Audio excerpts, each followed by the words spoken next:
C'est dans ce champ d'environ 1 hectare que nous reçoit Madame Kachuva Marie-Thérèse, cultivatrice de Kitsuku à territoire de Lubero.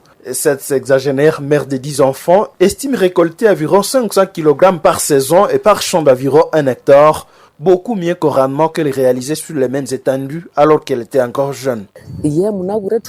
Aujourd'hui, nous produisons plus. Avant, nous ne connaissions pas les bonnes pratiques de culture. Mais aujourd'hui, nous recevons de bonnes formations qui nous permettent de produire mieux. Kachuva Marie-Thérèse cultive les variétés Carolis, Kawaki et Carolis rouge fournies par les SIDIP, les syndicats de défense des intérêts paysans.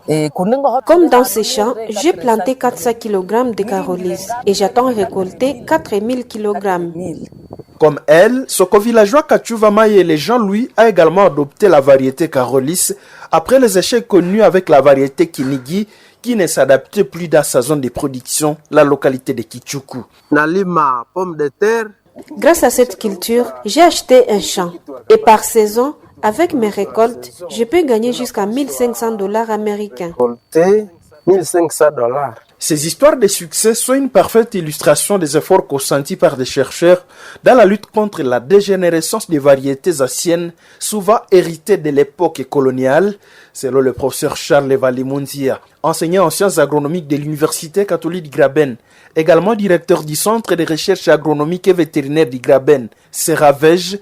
Les anciennes variétés cultivées dans la zone accumulent des infections et leur productivité décline. Nous avons quand même des variétés que nous avons déjà testées. Ils ont quand même un rendement assez élevé, parce que dans les conditions des paysans, on peut aller au-delà de 20 tonnes à l'hectare, alors qu'actuellement, avec les anciennes variétés, atteindre même 10 tonnes à l'hectare, c'est un exploit au niveau des paysans.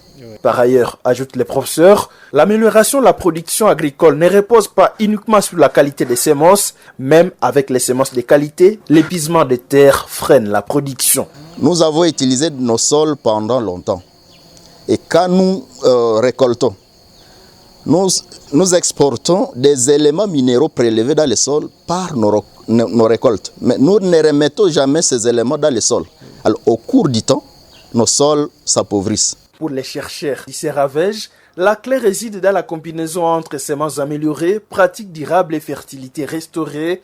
En République démocratique du Congo, le rendement moyen est de 5 tonnes à l'hectare selon la FAO, l'Agence des Nations Unies pour l'alimentation et l'agriculture.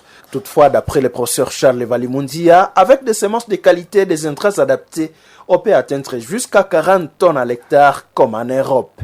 Dans le cadre du projet d'appui au secteur agricole au Nord Kivu, PASA-NK, un projet du gouvernement congolais financé par les FIDA, un laboratoire pourra bientôt commencer à produire des vitres plans et des mini-tubercules pour assainir les variétés locales.